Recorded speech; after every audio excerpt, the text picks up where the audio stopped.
بسم الله الرحمن الرحيم. الحمد لله رب العالمين، والصلاة والسلام على سيدنا محمد وعلى آله وصحبه أجمعين. خۆشەویستانم، سەلام و ڕەحمەت و بەرەکەتی خوای گەورەتان بەسەرا بڕژێت. ماڵەکانتان پڕ بێ لە ڕەحمەت و بەزەیی و میهرەبانی خوای گەورە. وەختێ خوای گەورە ڕەحم و بەزەیی و میهرەبانی ئەڕێژێت، ئیتر هەموو نیعمەتەکانی خۆی دابارێ. لەبەرەوە داوای ڕەحمی خوا زۆر بکەین.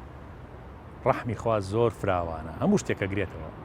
لەبەرەوە قەت خۆتان بێبەش مەکەن و لە دوعاکانە بڵێن یا ڕەبی خوایە بڕەحمەتیکە نەستەغیث، بەڕەحمەتی خۆ پەنا بە ڕەحمەتی تۆ ئەبین یا ڕەب. ئازانم لە بەرنامەی شیرینچا لە کەناڵی ئاسمانی پەیام جارێکتر دینەوە خزمەتتان بۆ ئەم بەرنامە شیرینەمان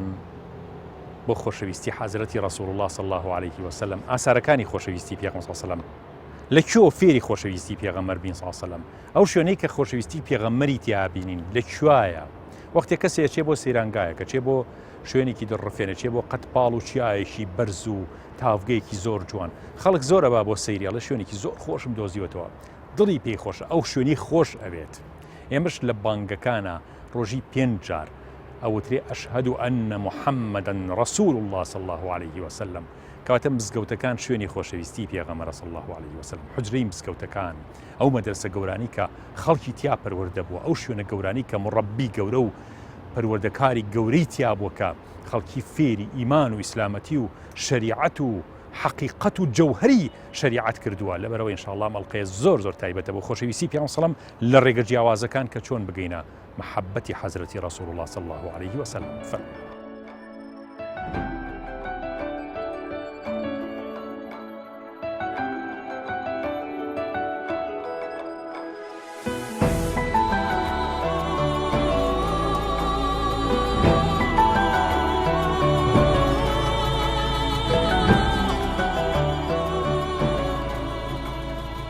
خۆشەویستانم، لە خزمەت جەنابی بەڕێز مامۆستا شێخ مەزهەر،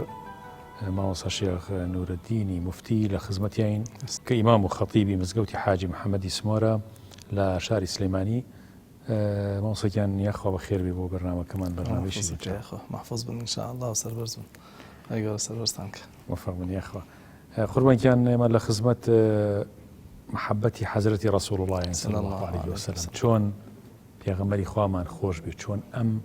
خۆشەویستیە دروست ببێت. وەکو ئایەت و فەرمودەی پێغەمبەر صلی الله عليه وسلم چی هەیە ڕێنماییمان بکات بۆ ئەم ڕێگە ڕۆشنە و بۆ ئەم محەبەتە گەورەیە، بۆ محەبەتی حەزرەتی فەخری کائینات صلی الله عليه وسلم. بسم الله والحمد لله والصلاة والسلام على سيدنا رسول الله وعلى آله وأصحابه ومن والاه. خی گەورە سەربەرزتان کە و خی گەورە بەردەوامتان کە ئینشاءالله سەرم بەرنامە جوانانی کەوا دڵی مسلمانانی پێخۆشەکەن و ماڵەکانی پێ ئەگەشێننەوە ئینشاءالله. ئێمە کە مسلمانین پێوەری تەواوەتی بۆ تەواوی باوەڕمان خۆشویستنی پێغەمبەری خوایە صلی الله عليه وسلم. خودی پێغەمبەری خوا فەرمێ صلی الله عليه وسلم لا يؤمن أحدكم حتى أكون أحب إليه من والده وولده والناس أجمعين. ئیمانی تەواو نابێ، کەواتە پێوەرەکە لێوە ئەپێرێ. ئیمانی تەواو نابێ هەر یەکێک لە ئێوە تاوەکو منی لە دایک و باوکی و لە خۆی و لە کەس و کاری هەمووی خۆشتر نەوێ. و پەروەردگار تەئکید لەسەر ئەمە ئەکاتەوە کە ئەفەرمێ قل إن كنتم تحبون الله فاتبعوني يحببكم الله. کەواتە دیسانەوە مەرجی خۆشویستنی پەروەردگار چییە؟ خۆشویستن و شوێنکەوتنەوەی پێغەمبەری خوایە صلی الله عليه وسلم، لە ڕێگەی ئەوەیە. جا شێخ حەسەنی بەسری ڕەزا و ڕەحمەتی خوای لێ بێ ئەفەرمێ چی؟ ئەفەرمێ زعم قوم أنهم يحبون الله فابتلاهم الله بهذه الآية. ئەفەرمێ هەندێک هەبوون ئیدعای خۆشویستنی خوایانە کرد، خوای گەورە مبتەلای کردن بەم ئاەتە، فەرمووی پێیان بڵێ ئەگەر ئێوە ئیدعای خۆشویستنی منەکەن، پەروەردگارەکەن، دە شوێنی من بکەون تا خوای گەورە خۆشی بێت. جا بۆیە خۆشویستنی پەروەردگار دەستەبەر نابێ ئیلا بە شوێنکەوتنی پێغەمبەری خوا نەبێ صلی الله عليه وسلم. بێگومان شوێنکەوتنیش دروست نابێ ئیلا ئەبێ ئەو کەسەت خۆش بێ، چونکە کەسێکت خۆش نەوێ شوێنی ناکەوێت. کەواتە دیسانەوە خۆشویستنی پەروەردگار و شوێنکەوتنی پێغەمبەری خوا صلی الله عليه وسلم پەیوەستە بەچی بە خۆشەویستی بۆ پێغەمبەری خوا صلی الله عليه وسلم. بۆیە ئەگەر تەماشای بکەین ئەبینین هاوڵانی پێغەمبەری خوا صلی الله عليه وسلم بە زوبانیان بە کرداریان بە دڵیان ئەمان بەرجەستە کردو لە ناو خودی خۆیانە. هەندێک لە ئەصحاب ئەفەرمون بە عەرزی پێغەمبەری خواکەن صلی الله عليه وسلم ئەفەرمون لەو ئەمەرتەنا ئەن نەمشیە عەلە البەحر لەمەشەینە ئەو ئەن نەخوضە فیها لەخوضنە. ئەفەرمی ئەگەر ئەمرت پێ بکردینایە خۆمان فڕێ بدەینە ناو بەحرۆ خۆمان فڕێدا یاخود بەسەر بەحرا بڕۆین ئەڕۆشتین. کەواتە ئەمە خۆشەویستیە وایان لێیەکە کە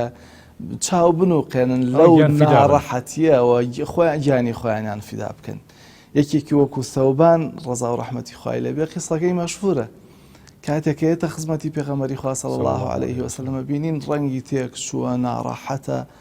پێغەمبەری خوا فەرمێ بۆچی ئاواکەی؟ فەرمێ وەڵی پێغەمبەری خوا لە دووری تۆ ئەوام لێیە کاتێک کە دوورەکەومەوە لە تۆ هیچ نەخۆشیەکەم نییە تەنها ناڕەحەتی و ڕەنگ زەردبوونی من دوورکەوتنەوەیە لە تۆ. بۆیە پێغەمبەری خوا صلی الله عليه وسلم مژدەیە داتێ المەرء مع من أحب یاخود ئاەتەکە دابەزێ کە فەرمێ ومن يطع الله والرسول فأولئك مع الذين أنعم الله عليهم من النبيين والصديقين والشهداء. جا ئەصحابە فەرمون هیچ شتێکی کەمان پێخۆشتر نەبوو لەم ئاەتە کە باز لەوە کە ئەگەر هەر کەسێ ئیطاعەی خوا و پێغەمبەری خوا بکە لە قیامەتە خوای گەورە نیعمەتی خۆی ڕژێنێ بەسەریان ناکە لە خزمەت پێغەمبەران نابێ لە خزمەت سدیقین و پیاوچاکان نابێ. بۆیە ئەمانە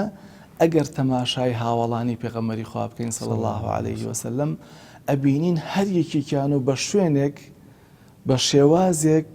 یعنی هەوڵیان بۆ بەدەستهێنانی خۆشەویستی پێغەمبەری خوا داوە صلی الله عليه وسلم. ئیبن عومەر زۆر کات هەبوو بە ڕێگەیەکدا ئەڕۆژ لارە بوویە و ئەچوویە سەر ڕێگەکە ئەیانودەوە بۆ وایەکەی فەرموو بەخوا نازانم تەنها ئەوەندە ئەزانم کە پێغەمبەری خوا وای کردو. ئێخۆ ئەم تەبعیەتە چییە؟ خۆشویستنی پێغەمبەری خوایە صلی الله عليه وسلم بەبێ ئەوەی پرسیار بکە بۆ وای کردووە. یاخود ئێمە ئەگەر بێت و لێمان بپرسن بڵێن کێ زۆر پێغەمبەری خوای خۆشویستووە ئێمە هەریکێکمان بۆ پێچێ بڵێن حەزەتی ئەبوو بەکر یاخود حەزەتی عومەر یاخود حەزەتی ئەنەس ئەمانە کە لە خزمەتی پێغەمبەری خوا بوون صلی الله عليه وسلم. بەڵام تەماشا بکەین دانە بە دانیان هەر هەمان هەڵوێستی ئەوانیان هەبووە. ئێستا حەزەتی بیلال ئەتوانین ناوی بنین دڵناسکترینی ئەصحابی پێغەمبەری خوا صلی الله عليه وسلم. بۆ چونکە ئەبینین لە کاتی وەفاتی پێغەمبەری خوا صلی الله عليه وسلم تەنها ئەتوانێت 6 ڕۆژ لە مەدینە بمێنێتەوە. هەر کاتێک کە بانگی ئەدا کە ئەگەشتە ئەشهەدو ئەنە محەممەدە ڕەسوول الله و سەیری مەرقەدی پێغەمبەری خوایە کرد صلی الله عليه وسلم و کە پێغەمبەری خوا لەوێ نێژراوە نەیەتوانی بانگەکە بدە. ئەوە بوو کۆچی کرد بۆ شام ئیزنی لە حەزەتی ئەبوو بەکر وەرگرت. دوایی پێغەمبەری خوا صلی الله عليه وسلم بانگی کاتەوە فەرمێ ما هذه الجەفوە یا بیلال ئەوە ئەم وەکو بڵێ دوورە پەرێزیە چییە ئەوە چییە ئاواکەی ئەی بیلال؟ دیسانەوە دێتەوە هەر ناتوانێت بانگەکەی بداتەوە.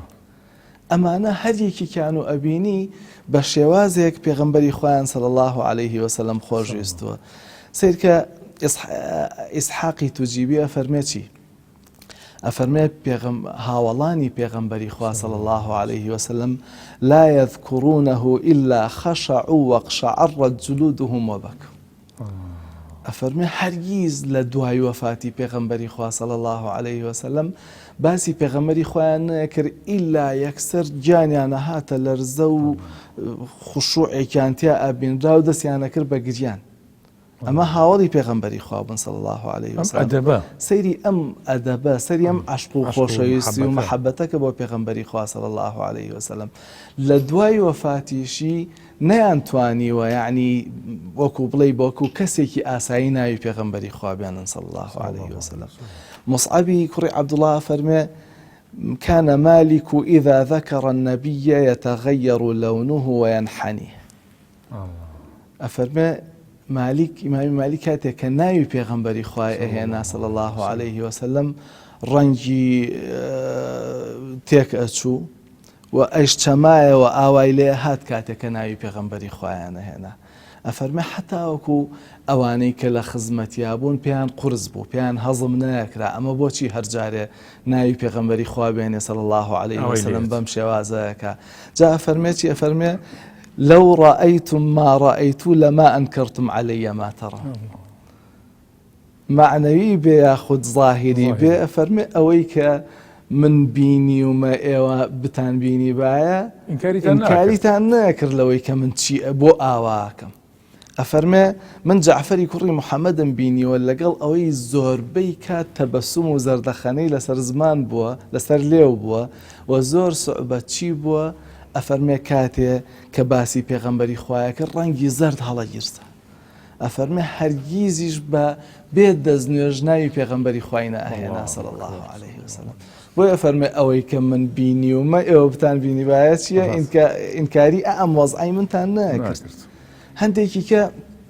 سەفانی کوڕی سولەیم کە یەکێک بوو لە عاریفەکان کاتێک کە باسی پێغەمبەری خوایە کرد صلی الله عليه وسلم گەڕنەوە فەرمون دەستێک کرد بە گریان. هەتاوەکو ئەوەی کە بە چواردەوریەوە بوو لە مەجلیسەکە دانە دانە ئەڕۆشتن جیان ئەهێڵا ئەم هەر سەریدا خستۆ ئەگرێ بکە باسی پێغەمبەری خواکە صلی الله عليه وسلم. یا عەبدوڕەحمانی کوڕی قاسم ئەفەرمێ کاتێکەوە باسی پێغەمبەری خوایە کرد صلی الله عليه وسلم تەماشاو بکردایە کە ئەنەه نەزیفە منه الدەم.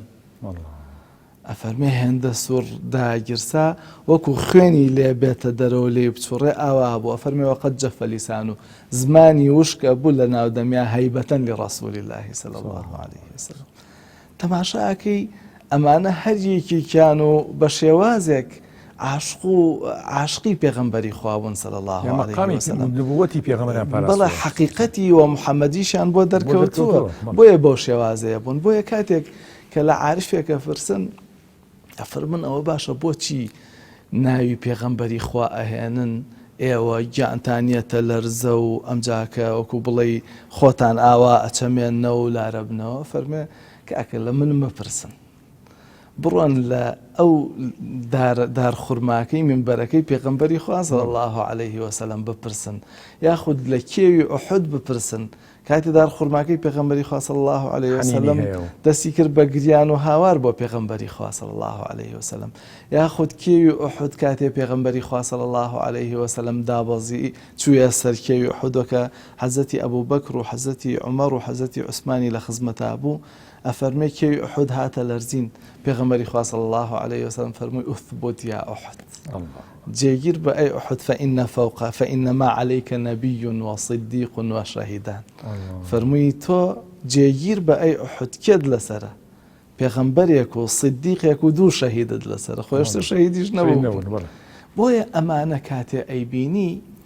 یعنی ئەمانە حقیقەتی محەممەدیان بۆ دەرکەوتووە صلی الله عليه وسلم. حتا وەکو بێگیانەکانیش توانای هاتنە لەرزین ناتوانن نەلەرزن لە ناوی پێغەمبەری خوا صلی الله عليه وسلم. کاتێ مەولانا گوێی لە بانگە بوو ئەفەرمێ کە ئەگەشتە ئەشهەد ئەنە محەممەدە ڕەسوول الله هەڵەسایەوە سەرپێی فەرموو ناوت بۆ هەمیشە بمێنێ ئەو کەسێکەوە دنیای ئێمە بەهۆی تۆوە ڕۆشن بۆتەوە. ئەفەرمێ ئەی فەرموو ئەو تامەزرۆیی کە دڵی من هەیەی بۆ پێغەمبەری خوا صلی الله عليه وسلم تەنها خۆم و دڵم ئەیزانی هیچی کە نایزانێ کەس نایزانێ. ئەمە عشقێکە بۆ پێغەمبەری خوا صلی الله عليه وسلم دەریان بڕیەوە یاخود خۆشەویستیەکە بۆ پێغەمبەری خوا صلی الله عليه وسلم لە ناو دڵیانە بەرجەستە بووە. حەزەتی مەولانا خالید ڕزا و ڕەحمەتی خوای لێبێ ئەگاتە ئەو حەقیقەتەی کە دڵنیا ئەبێتەوە لەوەی کەوا ئەگەر بێت و پێغەمبەری خوا صلی الله عليه وسلم پێک بخاتە سەر زەوی پێک دابنێ ئیتر ئەو شوێن پێی ئەو هەتا قیامەت هەر بۆنی خۆشی لێوەتی. ئەمجاکە ئیعتراف بە شتێکی شەکە ئەفەرمێ کە من خۆم بە شایستە و بە ئەهل نەزانی ئەو فیۆزاتانم بە خەویش بۆ بێ بەڵام بە بێداری بۆم هات. بۆیە لە شعرێکە فەرمێ ئەگەر پێیەک بەسەر خاکە بنێ و بڕوا لە شوێن پێ ئەو هەتا ڕۆژی حەشر لەو خاکە بۆنی خۆشی گوڵزاردێ ئەفەرمێ ئەگەر تۆزێ لە تۆزی پێی بکاتە چاوی نابینا ئیتر ئەو چاوە زۆر تیشتر لە چاوی ئەهلی ئەبساردێ یا هەتا ئەگاتە ئەوەی کە ئەفەرمێ ئەوەی هیوام نەبوو بێتە خەوم بۆم هات بە بێداری تەماشاکەن چ فەیضێکە لە سایی بەختی بێدار دێ دوای ئەفەرمێ خالی دواز بهێنە ئەزانم جارجارێ بۆنی چییە بۆنی ئەحمەدی موختاریت ئەمانە هەمووی هەستکردنە هەمووی دەربڕینی خۆشویستنی پێغەمبەری خوایە صلی الله عليه وسلم و بەرجەستەبوونی خۆشویستنی پێغەمبەری خوایشە صلی الله عليه وسلم لە ناو دڵیاندا بۆیە کاتێ حەزرەتی نالی ئەچێتە خزمەت مەرقەدی پێغەمبەری خوا صلی الله عليه وسلم لەو پەڕی گەنجێتی و لەو پەڕی توانا و تاقەتە ئەبێ بەڵام ئەبینی چی ئەکا ئەبینی خۆی ئەچوێنێ بە کەسێکی پیری پەککەوتەی بێکەسی بێدەست و پێغەمبەری خوار صلی الله عليه وسلم ئەچوێنێ بە کەسێکی بەهێزی بە توانای دەستگیر بۆیە ڕووی تێکە فەرمێ ئەی تازە جەوان پیرم و ئوفتادە و کەوتوم تا ماوە حەیاتم دەستێ بدەرە دەستی شکستەم کە بەسەر چووم قوربانی وەفاتم تۆ یوسفینە و حوسنی لەسەر میسری جینانی من پیرم و فانی لەم کولبەی ئەحزانە نە زیندوم و نەمردوم هەروە بەتەمات تەماشاکە یعنی لەو تەواضوعە لەو خۆشویستنە لەو مەحەبەتەیە کە بۆ پێغەمبەری خوا صلی الله عليه وسلم لەو ئەتوانین بڵێین فەناو بوون بە حەقیقەت ئەینا تۆ سەیری نالی کە زۆر کات زۆر بە خۆیان ئەنازێ لە هەنێ شیعرە ینی کاتێ شعرەکانی بینیتەوە سەرکی ئەو پەڕی خۆ بە کەماڵزانینی تایە هەندێک شعری بەڵام لێرەدا ئەبینی سەیرەکەی چیەکە خۆی زۆر بە بچووک و بێهێز و بێدەست و بێکەس ئەزانێ لە خزمەت کێیە لە خزمەت پێغەمبەری خوای بەسەرا ڕژێت ئەوەیە کە لەگەڵ پێغەمبەران و شەهیدان و ساڵحان و پیاوچاکانەیە ئەوەیە کە لە ڕێگەی ئەم ساڵحانەوە ئەڕوا ئەوەیە کە ئیطاعەی خوا و پێغەمبەری خوا کایتر خۆی چێتە ناو ئەم قافڵە فراوانە گەورەیە هەر بۆیە پێغەمبەری خوا صلی الله عليه وسلم فەرمێت من أحبني كان معي في الجنة ئەوەی منی خۆش بوێت لەگەڵ منابێ لە بەهەشت هەر بۆ یەکێک لە خواناسانە فەرمێ بەهەشت قیامەت ئەوە نەخۆشە ئەوە نەخۆشە ئەوە نە بەسە کە پێغەمبەر صلی الله عليه وسلم لە بەهەشتە هەر ئەو نیعمەتە بەسە کە پێغەمبەر صلی الله عليه وسلم لەوێیە تۆ ئەچی بۆ شوێنێک کە حەزرەتی محەممەد الموستەفا فەخری هەموو کائیناتی لێیە لەبەرەوە خۆشەویستانم ئێمە وەختێکە بانگ ئەدرێت لە هەموو پێنج فەرزەی بانگەکانە هەست و شعورێک ئەبێت یامانە دروست بێت محەبەتی ڕەسوڵ الله ئەمەی ئەوێ لە ئێمە تیامانە دروست بێ وەختی ئەگەینە ئەشهەد ئەنە محەممەدەن ڕەسوڵ الله بیری سیرەتێکی مبارەکی گەورەی پێغەمبەرمان بکەوێتەوە صلی الله عليه وسلم ئێستێمە لە کۆتایی مانگی مەولوداین ناکرێت تەنها ژیانی پێغەمبەر صلی الله عليه وسلم خۆشەویستی پێغەمبەر صلی الله عليه وسلم باس و یادی ڕەسوڵ الله صلی الله عليه وسلم تەنها بە یەک مانگەوە بەستینەوە چونکە ئێمە لە پێنج فەرزەی نوێژە وەختی ئەگەینە ئەشهەد ئەنە محەممەدەن ڕەسوڵ الله بیلال ئاسا ئەبێ وەکو بیلال دڵمان پڕبێ بۆ پێغەمبەری خوا صلی الله عليه وسلم وەختێ حەزرەتی ڕەسوڵ الله صلی الله عليه وسلم کۆچی دوایی ئەکات بیلالی حەبەشی تەحەمل ناکات لە شاری مەدینە بمێنێتەوە چونکە هەموو کاتێکە چوە حوجرەکەی پێغەمبەری خوا صلی الله عليه وسلم پێغەمبەری بە خەبەرە کردەوە تاوەکو بانگ و فەرمی و نوێژی بەیانی بکەن کە وەختی پێغەمبەر صلی الله عليه وسلم لە مزگەوتی پێغەمبەران نەما بێت چۆن ئەتوانێت بچێتە سەر مینبەر و بچێتە شوێنی بانگدان و بڵێ ئەشهەد ئەن لا إله إلا الله و ئەشهەد ئەنە محەممەدەن ڕەسوڵ الله لەبەرەوە ئیجازە لە حەزرەتی ئەبوبەکر خوازێ و ئیجازەی لێ وەرەگرێت و ئەچێ بۆ دیمەشق و بۆ شام ئەچێ بۆ داریا لە نزیکی دیمەشقایە ئێستا لەوێ ژنیەنێ و دوای ماوەیەکی زۆر چەند ساڵێ لەوێ ئەمێنێتەوە شەوێکیان بە خزمەتی حەزرەتی ڕەسوول الله ئەگا لە خەوا صلی الله عليه وسلم. پێغەمبەر صلی الله عليه وسلم فەرمێ بیلال تاکەی جەفا و وشکی ئابە و دەرەجێ بۆ سەرێکمان لێناوی بۆ زیارەتمان ناکەی، کەواتە زیارەتکردنی مەدینە و بە خزمەت گەیشتنی پێغەمبەر صلی الله عليه وسلم مەطلوب و داواکراوە لەلایەن پێغەمبەری خواوە صلی الله عليه وسلم. لەبەرەوە بیلالیش بەیانی هەڵەسێ دەستەکە بە گریان خێزانەکەی خەڵکی داریا بووە، خەڵکی شام بووە. ئەڵێ بۆچی ئەگری بیلال؟ ئەویش ئەڵێ وەڵڵاهی ئەمشەو خەوێکی ئاوام بینیوە خۆمە پێچمەوە ڕۆم بۆ مەدینە بۆ خزمەتی ڕەسوول الله صلی الله عليه وسلم. کە ئەچێتە مەدینە و بە کۆڵانەکانی مەدینە ئاڕوا بێ چەند دڵی گرم بوو بێکە لەو کۆڵانانە و لەو شوێنانەوە ئەڕوا کە پێغەمبەر صلی الله عليه وسلم کاتی خۆی لە خزمەتیا بوون و گەڕاون و ئیسلامەتیان بڵاو کردوێتەوە. ئەگا بە حەزرەتی ئەبوبەکر بە خێراتنیە کاتە فەرمێ بیلال لەبێ بانگمان بۆ بڵێ ئەڵێ ناتوانم ئەی خەلیفەی موسڵمانان. حەزرەتی عومەر تەکلیفی لێکا فەرمێ ناتوانم، بەڵام هەردوو خۆشەویستەکەی ڕەسوول الله کە حەزرەتی حەسەن و حەزرەتی حوسەینن باوەشەکەن بە بیلالە، بیلالیان بیرەکەوێت هیچ باوەش بەوان ناکا بۆنی پێغەمبەریان لێ ئەولادی پێغەمبەرن صلی الله عليه وسلم داوای لێکن بانگ بفەرمێ ویش تەکلیفەکەیان ناشکێنێ. ئەفەرمێ کە بانگی فەرموو الله ئەکبەر الله ئەکبەر الله ئەکبەر الله ئەکبەر أشهد أن لا إله إلا الله أشهد أن لا إله إلا الله أشهد أن محمد رسول الله قيشت أشهد أن محمد رسول الله بوي نوتلا خرجي بربول جريان وقتك أفرمي وتي الله أكبر الله أكبر بجارك مدينة هم يخرشا بيا وجنو منال هم أي هاوار وأنا زاني بيا مصر زينو بوتوا هم يخرشا أشهد أن لا إله إلا الله وأشهد أن محمد رسول الله خلق باري بسر مزقوتا أفرمي جريان لشاري مدينة دروز بو وكو أو رجي كبيغمري خاصة صمتها وفاتي كردبو وەکو ئەو ڕۆژەوا بوو. ڕۆژانە سڵاوات چەندێک کاریگەری لە سرێمە هەیە، چەندێک خۆشەویستیە کار لامان پێغەمبەر صلی الله علیه و سلم بۆچی خۆشمان بێ لە هەموو بانیەکە ئەشهەدو ئەنە محەممەد ڕەسوول الله ئەڵێن ئایا خۆشەویستی پێغەمبەری خوا صلی الله علیه و سلم لە دڵی تۆ چۆنە و بەچی ئێمە چ کردارێ بکەین چی بکەین نیشانەکانی خۆشەویستی پێغەمبەر صلی الله عليه وسلم چییە؟ بسم الله الرحمن الرحیم. پێغەمبەری خوا عەلەیهی سەڵات وەسەلام نیشانەکانی ئەوەیە کە ئێمە ڕەفتار بە کردار و عەمەلێەوە بکەین لە هەموو کار و فرمان و ڕەوشت و ئاکاری ئێمە، خصوصەن سونەتەکانی پێغەمبەری خوا کە ئێمە ڕۆژانەکە لە خەو هەڵەسین هەتاوکنێ ئەخەوین.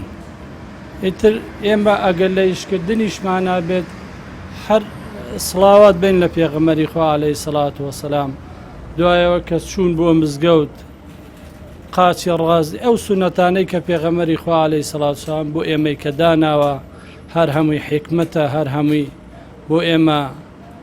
ڕەفاهەتی دنیای تایە، خۆشەویستی پێغەمبەری خوا بێ لە دڵمان نابێت، ئەبێ ئێمە پێغەمبەری خوا هەموو کردار و ڕەفتارێکی ئەو ئێمە لە خۆمانی جێبەجێکەین، هەروەها بە ڕەفتارەکانی خۆشمانە بچینەوانە ڕێی سونەتەکانی ئەو هەروەها جێبەجێ بکەین ئینشاءالله. کاک محسین لادەکانی خۆمانە کوردستانەکە تۆ بیرێ بێت یاخود بزانیم لادەکان نیشانەی پێغەمبەری خوا خۆشەویستی پێغەمبەر صلی الله علیه و سلم دروستکردنی مزگەوت بوو، مزگەوتیان دروستە کرد، حوجرەی فەقێکان بوو کە پڕ بوو لە فەقێ. ئەم شتانە لە تۆ هیچی بیرە لە لادەکانی کوردستانی خۆمان لە شار باژێر لە هەر شوێنێک یعنی کە مامۆساکان خەڵک دەوری لێدان لە خۆشەویستی پێغەمبەر صلی الله عليه وسلم مزگەوتەکان قەرەباڵغە بوو یا حوجرەی فەقێ و مەدرسە، ئایا ئەو شتانت هیچ بینیوە؟ وەڵی من وەک خۆم بیرم نایە، بەس باوکم ئێستا ماویشە الحەمدوللا بیریەت با بڵێن ئەو کە حوجرەی لێبوو مامۆسا شێخ عەزیزی دۆڵپەموو خوا لێی خۆش بێ یاخوا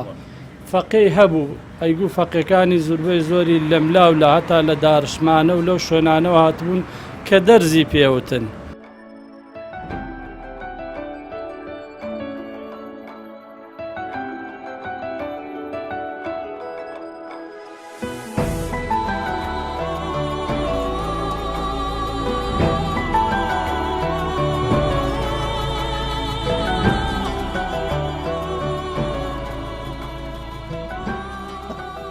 ئەگەر تەماشا بکەین نەبینین فێرخوازانی ئەم مەدرسەیە یاخود پەروەردەکراوی ئەوانەی کەوە هەم لە مەدرسەی شەریعەتا بوون هەم لە مەدرسەی تەسەوفی حەقیقەتا بوون ئەوانە ناکە پەیدا بوون بەڵکو ئەوەی حەقیقی بووە ئەبینی هەریەکیان و لە شوێنێکەوە لە بازارێکەوە هەوڵی گەرمکردنی ئەو مەجلیسیان داوە کە باسی پێغەمبەری خوای تیاکرێ صلی الله عليه وسلم یا هەوڵی پتەوکردنی سەرقاڵی پتەوکردنی نێوان خۆیان و پێغەمبەری خوا بوون صلی الله عليه وسلم چونکە ئەیانزانی قل إن كنتم تحبون الله فاتبعوني يحببكم الله جارێ ئەبێ خۆشیان بێ بۆ ئەوەی بتوانن چاو بنووقێن و شوێنی بکە ڕێگەکەی پیشاندان بێگومان جا مەدرسەیەکی ئەگەر بێت و تەماشا بکەین لەو مەدرسانەی کە هەبووە مەدرسەیەکی وەکو خانەقای بیارە بڵێن مەدرسەی بیارە هەم شەریعەت بووە هەم حەقیقەت و تەسەوفیش بووە ئەبینین بەردەوام جارێ هەر خودی دامەزراندنی مەدرسەکە بە خەوێک بووە کە بە فەرمانی پێغەمبەری خوا بووە صلی الله عليه وسلم بۆیە لە سەردەمی شێخی ضیاءالدینە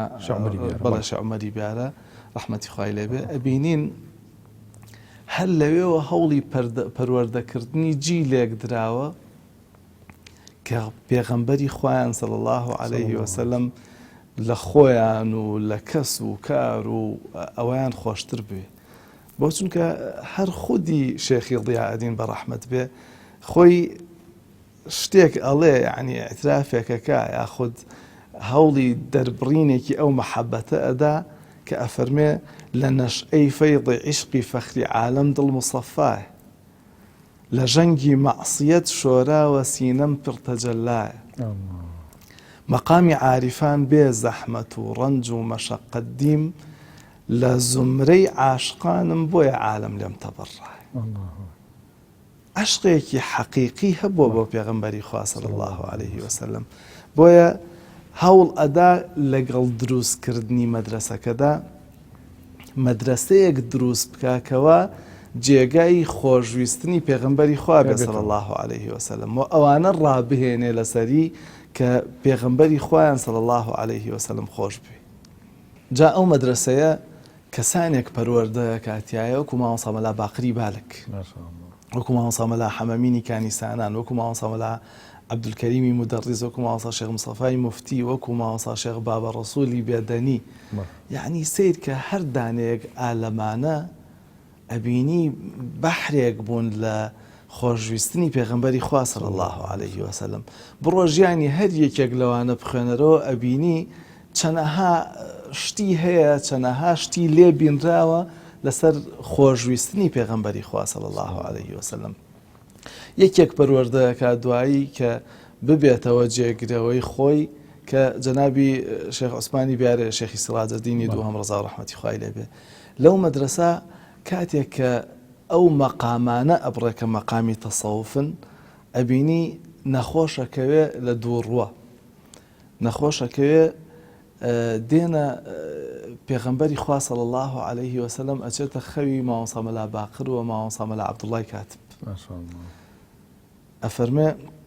خەڵکەکە بە تەمای نابێ یعنی وای لێ دێ ئیتر خەڵکی بە تەمای نابێ ئەو ناڕەحەتیەی بەسەرایەت ئەفەرمێ پێغەمبەری خوا ئەفەرمێ پێیان ئەفەرمێ بچن بە ئەهلی خانەقا بڵێن عوسمان هیچی لێ نایەوە گەڕێتەوە ناوێن سەیری ئەم ڕەبتەکە لە نێوان ئەمانە یاخود کاتێکەوە هەر لەسەر بانگهێشتی پێغەمبەری خوا صلی الله عليه وسلم تەشریفەبا بۆ حەج هەر ئەو مامۆستانەی لە خزمەتا بن وەکو مامۆستا مەلا باقری بال وەکو مامۆستا مەلا حەمەمین و مامۆستا مەلا عەبدوڵڵای کاتب و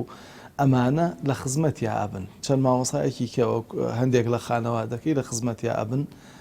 ئەفەرمێ 16 ڕۆژی ڕێک هەموو ڕۆژێ ئەچن بچنە ناو ڕەوزەوە ناچن لە دوورەوە مدەتێکی زۆر ئەوەستن و مراقیبە بن و هەندێک ئەوەستن و هەمتر ئەفەرمێ با بچینەوە بگەڕێنەوە بۆ ئوتێل ئەمانیش پێیان ناڕەحەتە تۆ هەموو هەر ئەو مدەتە هەیە تۆ 16 ڕۆژ بچی کە نزیکەی و ئەزانم ئەفەرمون نزیکەی 4 مانگ ئەمێننەوە لەوێ کاتی خۆی بەڵێ وەکو ئێستا نەبووە کە مدەتێکی دیاریکراوە بێ ئەفەرمێ 16 ڕۆژ هەموو ڕۆژێ ئەچن ئەچن ئەوەستن و ئەگەڕێنەوە ئەفەرمێ با بگەڕێنەوە بۆ ئۆتێل لە ڕۆژی حەڤەهەمینە ئەفەرمێ مدەتێک ئەوەستن پاشان ئەفەرمێ بسم الله الرحمن الرحیم با بڕێن کە ئەچنە ئەوێەوە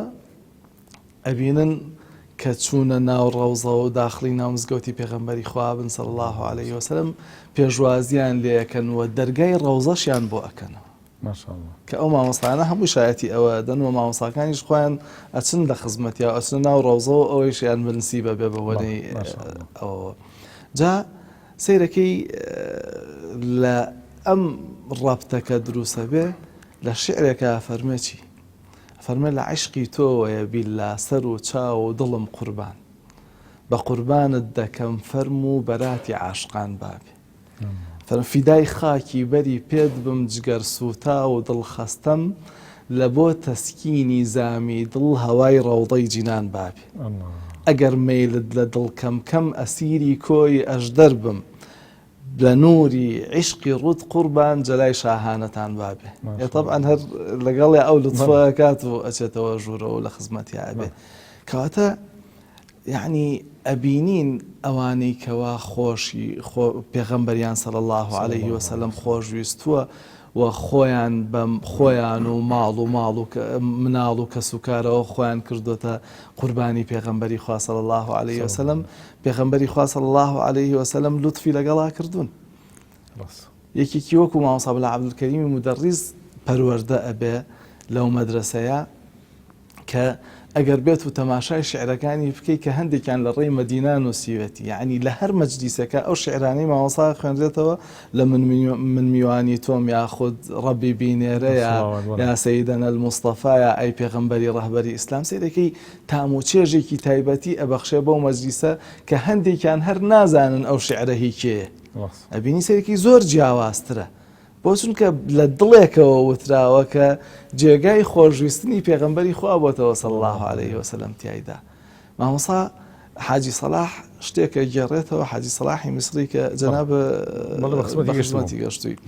حاجی سەلاح شتێکە گێڕێتەوە کە پێچێ قورسیش بێ یعنی بەڵام وەکو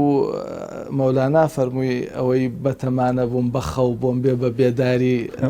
بە حوزور بۆم هات ئەمیش شتێکی ئاواهیە گێڕێتەوە فەرمێ لە کۆتاییەکانی تەمەنیە لە کۆتاییەکانی تەمەنی مامۆستا بەلا عەبدولکەریمە ئەفەرمێ شەوێکیان من لە نزیکی مامۆستاوە ئەخەوتمەوە بۆ خزمەتکردنی ئەفەرمێ شەوێکیان بینیم دوو کەس هاتنە ژوورە لە نیوەی شەوە فەرمێت تقریبان سەعات 3 شەو بوو ئەفەرمێت دوو کەس هاتنە ژوورەوە یەکێکیان بەرز بوو یەکێکیان تۆزە کورتتر بوو لە ئەو ئەفەرمێ مامۆستا ڕاکشا بوو لەسەر جێگەکەی خۆی جناب ئازام هەر ڕسمیشە هەیە لە شوێنی جێگەیە جا ئەفەرمێ لەو شوێنەیە کە مامۆستا ڕاکشا لەسەر قەرەوەڵەکە ئەفەرمێ لەویا یەکسەر مامۆستا هەستایەوە کە ئاخر مامۆستا زۆر بە زەحمەت ئەیتوانی ئەم لاولا بکە فەرمێ هەستایە و ڕێک بوویە و دەستی ئەهێنا ئەی فەرموو دەخیلت بم ئەی پێغەمبەری خوا صلی الله عليه وسلم بەتەنها جێم مەهێڵە ئەفەرمێ ئەمەی چەند جارێک گوتەوە مامۆستا بەلا عەبدولکەریمی مودەڕیز ئەفەرمێ هێندە گریا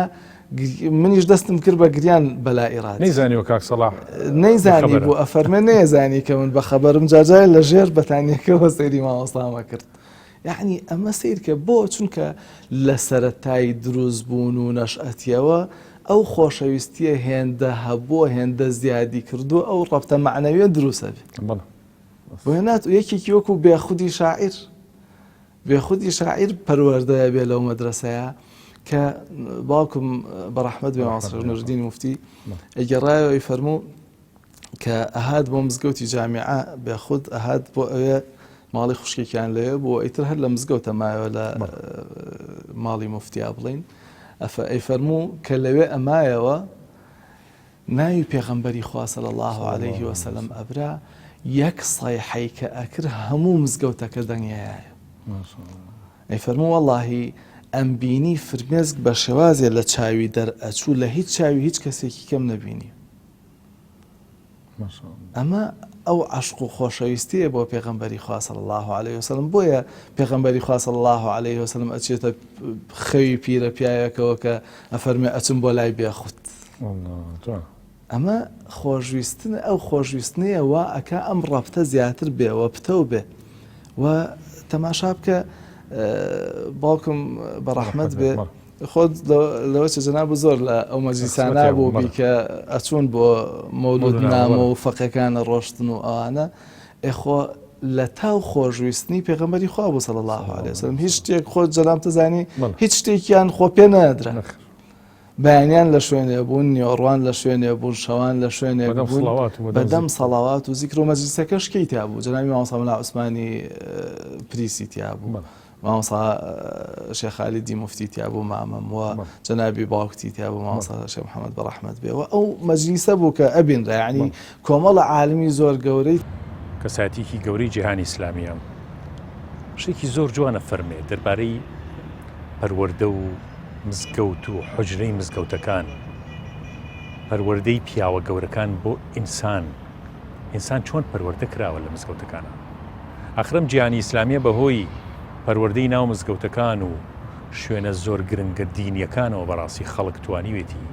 دینداری و ئیسلامەتی فێر بێت لە لادێکانە لە شارەکانە لە مەرکەزە زۆر گەورەکانە شێخ عەلی جەفریە ئەفەرمێ من لە تەمەنی 14 ساڵیا بووم مامۆسایەکم هەبوو شێخم بوو مامۆسام بوو من موریدی ئەو بووم ئەو مڕەبی من بوو کە ئەویش شێخ عەبدولقادری سەقاف بوو دەرسم لا خوێند و پەروەردەیشیە کردم پێ ئەگەیاندم ڕۆژێکیان پیاوێکی سعودی دەوڵەمەند زۆر دەوڵەمەند بوو هات بۆ لای شێخ عەبدولقادر و یەک گوێنی گەورە پارەی هێنا کە هێنای وتی یا شێخ ئەمە ملیۆنەی تقریبا ملیۆنی ڕیال بوو ینی یەک گونیەی گەورە فەردەیەکی گەورە پڕ بوو لە پارەی سەفتە کراو ئەڵێ ئەویش فەرمووی ئەو پارەیە چییە؟ فەرمووی یا شێخ هێناومە بۆ خۆت و بۆ مناڵەکانە سەرفی بکەیت ئەو شتێمە پێویستمان پێی نییە نامانەوێت من پارە وەرناگرم من زەکات و سەرفیترە و پارە و ئەمانەم ناوێت پێویستم پێی نییە نامەوێت وەری ناگرم وتی قوربان هەرە بێەوە وتی نامەوێت وتی دە باشە خۆ سەرفی کە خۆ بێ بە خەڵک خۆ بێ بە موسڵمانان بێ بە خەڵکی فەقیر و هەژار ئەڵە پیاوە دەوڵەمەندەکە هەڵسا و ڕۆشت و ماڵەکەی جێڵا شێخ عەبدولقادر ئەڵێ دوای تۆزێک وتی بە من وتی عەلی وتم بەڵێ وتی هەڵسە بڕۆ بزانە پیاوەکە ڕۆشت ئەڵێ سێرێکی دەرم کردم بەڵێ ڕۆشت و قوربان هاتەوە وتی ئەو سایقە بانکە سایقێکیان هەبوو وتی سیارەکە بکەن و خۆی لەگەڵمان هات خۆی لە پیش سیارەکە دانی من و سایقەکە و من لە دواوە پارەکە لە لای منابوو وتی من و ئەو پیاوە بە زەختێکی زۆر زەختمان لە خۆمان کرد فەردە پارەکەمان هەڵگرت و خستمانە ناو سیارەکە ڕۆشتین بردینی ماڵ بە ماڵ کۆڵان بە کۆڵان خەڵکی فەقیری زۆر زۆر ناسی ئەڵێ ئەگەیشتینە کۆڵانێک لە کۆڵانێک ئایوت عەلی ڕاکە بۆ ئەم ماڵە لە دەرگاکە بە بچۆرە سەرۆشکە پیاوێکی پیری لێ ناتوانێت بێتە خوارەوە تۆ خۆ پارەکەی بۆ بەرە و بێرە دەستی سەفتەیەکمە بربۆی ئەڵێ ئەچوون بۆ ماڵێکی تر ئەیوب بڕۆ ئالەم دەرگایە بە ئەمە ژنێکی بێوەژنی لێ کۆمەڵە مناڵی بچووکی هەیە بەس چاو دابخە سەیری هیچ نەکەیت با ئەو خێر و بەرەکەتە نەڕوە بە هیچ جۆرە چاو هەڵ نەبڕی پارەکە بەرە دەست مناڵێکیان یەکێکیان و بێرە دەرەوە ئەڵێ بەو جۆرە لە سەعات 10 بەیانیەوە هەتا سەعات 3 عەسر فریای نوێژی عەسری مزگەوتەکەی خۆمان کەوتین حتا ئەو پارەی هەموو تەوزیع نەکرد بەسەر فەقیر و هەژارە نەگەڕاینەوە ئەڵێ تەئکید بوو کە پارەکە وتم قوربان وتی هەمووی تەواو ئەڵێ منیش گونیەکەم شانە دەستیا لە گونیەکە ئاوا دەستی ئەلەرزی ڕای وەشان وتی خوایە تۆ بە شاید بە ئەوە دینارێکی تیا نەماوە من بۆ خۆمم نامەوێ ئەم خیانەت لەم ئەمانەتە بکەم لەبەرەوە فەرمەی 1 دینار 1 ریال لەو پارەی هەڵنەگرت هەمووی بڵاو کردەوە بەناو فەقیر و هەژارە لە کاتێکە کە خۆی مەسرەفێکی قورسی هەبوو میوانی زۆری هەبوو حتا باسی ڕۆژێکیانەکە ئەڵێ ماوەیە دوای ئەوە ڕۆژێکیان کۆمەڵێ زانا و مەلا و عالمی گەورە هاتن بە میوانی شێخ عەبدولقادری سەقاف ڕەحمەتی خوای لێبێ ئەفەرمێ بە کوڕەکەی و سفرە بێن سفرە داخن ئەڵێ کە سفرەکەیان هێنا ئەم سفرە تەنکەی خۆمان کە ئێستا لە سفرەی سەفەری کە بەکاری هێنی ئەڵێ کە کوڕەکەی ڕای خست بەعزێ خواردنوشتیان بەسەر سفرەکەەوە داخست اینجا باوکی دەستیارە سفرەکە سیرەکات 2 سفرەیە وتی ڕۆڵە ئەو قاپ و دەوری و خواردنانە لا بەجارێت دەستی پێ نەکراوە بە خواردن وتی بۆ باوکەوتی سفرەکە دوانە ئێمە بین ڕومانیەوە بکەین ینی وەکو ڕەزیل تۆ کەسەتێتە بەرچاوکە کەسێک دەست بەرێت سفرەکە بزانێت وتی دوانە وتی باوکە قەینا تازەوتی نە ئیسرافە فێری ئیسراف لەوە بین فێری شتی حرامە بین فێری پارەی حرامە بین بیخۆین ئەڵێ ئەو سفرەی لابرد سفرەکەی کرد بە دوو بەشە و بەشێکیانی داناوتی بە کوڕەکەی بەشەکەی تر هەڵگرە بۆ جارێکی تر بۆ خواردنێکی تر بەم جۆرە ئەتوانێ ملیۆنی ڕیاڵ تەوزیع بکات چونکە نەفسێک فێری پەروەردەیەکی ئاوان نەبوو بێت ئاوە بە خاڵیسی بە زاهیدی بە خواناسی بە حەڵاڵخۆری پەروەردە نەبوو بێت ناتوانێت لە شتەکانی تریشا خۆی بگرێت بەڕاستی من لە یادی لەدایکبوونی فەخری کائینات صلی الله عليه وسلم من ناڵێم یادیەکەین ئێمە ئاڵێن ئەی سەوەرم ئێمە لە یادمان نەکردوتیا لە یادت بکەین و بەڕاستی بەبینینی پیاوچاکان بەبینینی مامۆستایانی ئاینی بەبینینی فەقێکان بەبینینی حوجرەی مزگەوت ئێمە دڵخۆشین کە حەمد و سەنا بخوا کەوا واریسی پێغەمبەر صلی الله عليه وسلم لە ناومانە زیندووەتەوە و زینووە بەڕاستی من کاتێک کە ئەچمە مزگەوت و شخصی خۆم وەکو چۆن پێغەمبەری خوا صلی الله عليه وسلم ئەرحنا یا بیلال هەستەکەم بەڕاستی دڵم ئاسوودەیە دڵم مرتاح بێ کە کاتێک گوێم لەو بێ ئەشهەدو ئەنە لا إله إلا الله وأن محمد رسول الله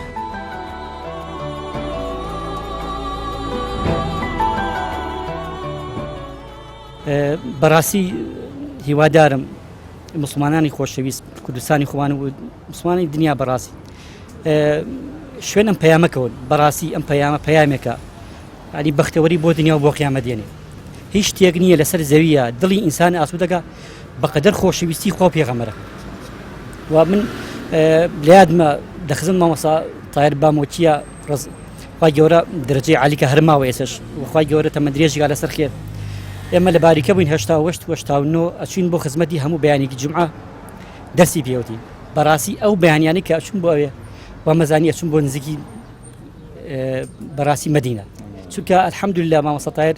پیاوێکی چاک و دیندار و ساڵح بوو لێرەوە دەستی ماچەکەم سوپاس یەکەم ئەو تۆی کە ئەو چاندی ئێسش ئێمە سوپاس یەکەم بەڕاستی و هیوادارم بەڕاستی خەڵکی کوردستان بێتەوە بۆ پەیامەکەی خوا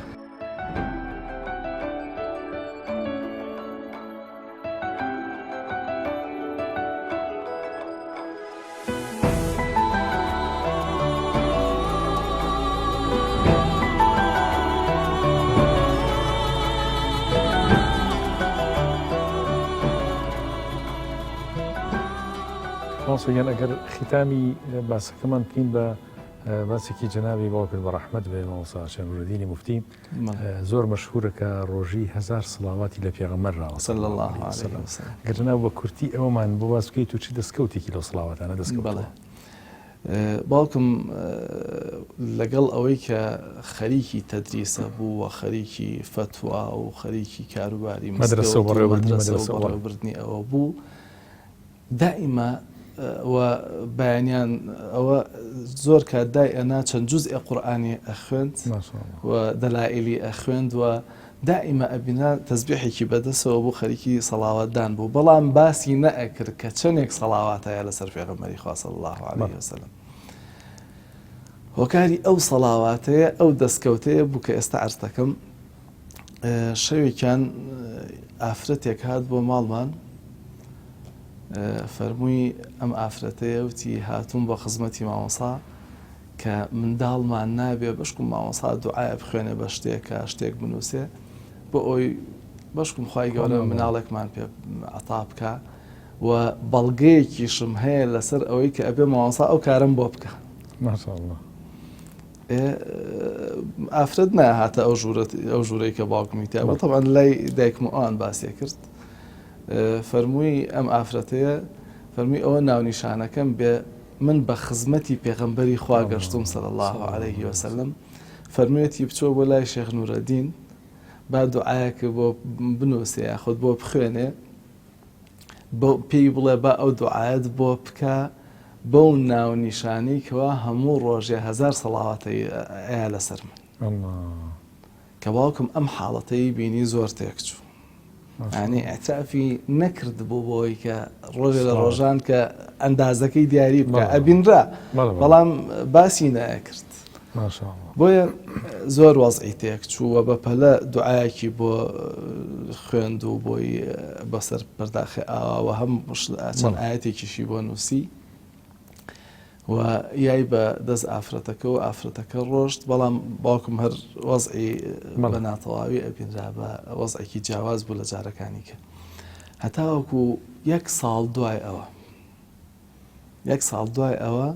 ئافرەتەکە هاتەوە منداڵێکی پێبوو هاتووە هەم باوکیشم ناوینا پێم وابێ هەر ناوی محەممەدیشان لێنا کە دەستکەوتی ئەم سەڵاواتانەی کە جەنابتە فەرمی کە ئەو بەشارەتە بوو حتا پێش وەفاتی کە من ئەمڕۆ ئەوەم کەوتەوەیات کە قسەم لە خزمەت جەنابتا کرد ئەوەم کەوتەوەیات پێش وەفاتی باوکم خۆی خەوێکی بینی فەرمووی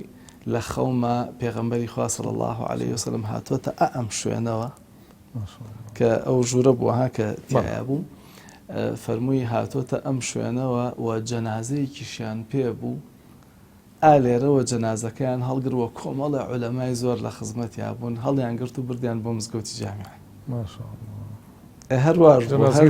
هەر جەنازەکە خۆی بوو دوای مدەتی وەفاتی کرد و هەر لەوێشەوە بردمان نەمانیان نایە بۆ مزگەوتەکەی خۆی مزگەوتی دارستانەوە مزگەوتی باپیری کە مزگەوتی جامیع بینینی مزگەوتەکان مەدرسە و حوجرەی فەقیەکان جێبەجێکردنی سونەتەکانی پێغەمبەر ڕۆژانە کوێلێبوونی بانک کە وەختێک گەینە ئەشهەدو ئەنە محەممەدەن ڕەسوول الله ئەمانە هەموو حەزرەتی ڕەسوول اللهمان بیرەخاتەوە لای جەنابەت خۆشەویستی پێغەمبەری خوا صلی الله علیه و سلم بەچی دەستمان بکەوێت وەختێک کە گوێل لە بانگە بێت چیت بۆ دروستە بەخێر مامۆستاگیان دەستخۆشیدان لێ یەکەم بۆ بەسەرکردنەوەی یادی ڕەسوولی ئەکرەم صلی الله علیه وسلم نوری چاومان هێزی گیانمان قودوەمان مامۆستامان پێشەوامان شەفیعی ڕۆژی قیامەتمان بە هیوای ئەوەی ئینشەڵا لە قیامەتە شەفاعەتکارمان بێ دەستی بەدەستمانەوە بێ ڕزگارمان کە لە ناڕەحەتیەکانی ڕۆژی قیامەت خۆشحاڵین کە هاتن بەڕێستان بۆ بەسەرکردنەوەی یادی ڕەسوول الله صلی الله علیه وسلم ڕەسوول الله هەموو ژیانی کە هەر لە سەرەتای لەدایکبوونی و هەتا گەورەبوونی و هەتا بوون بە پێغەمبەری و هەتا کۆچکردنی و هەتا چوون بۆ مەدینەی و هەتا ئەو ساتەی کۆچەکە هەموو ژیانی مایە ئەوەیە کە ئینسان سەیری بکا و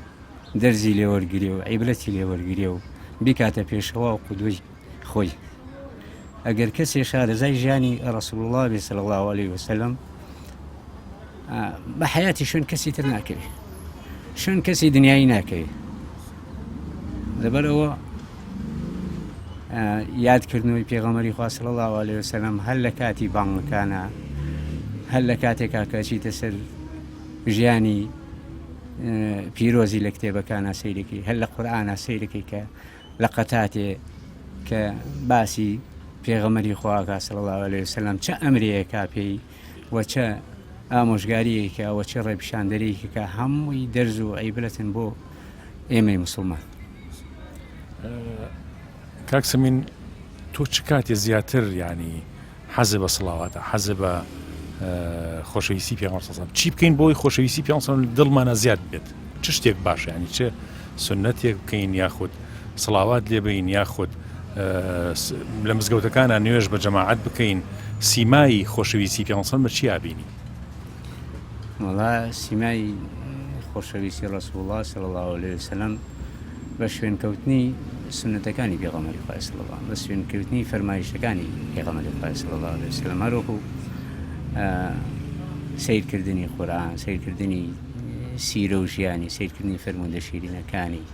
و جێبەجێکردنی فەرزەکان سنەتەکانی پێغەمبەری خوا صلی الله علیه وسلم و سەڵاواتدانی ئینسان هەرچەند بۆی بکرێ لە هەر نوێژێکا بۆی بکرێ چەندێ بۆی بکرێ مەجالی هەبێ سەڵاوات لە دیداری با صلی الله علیه وسلم وەڵاهی من کاتێکە سەڵاوات لە ڕەسوول الله لەم یعنی زۆر دڵخۆشە بم زۆر پێم خۆشە ئەوانم و ئەزانم پێ ئەگات و گوێی لێتی و جواب مەیەت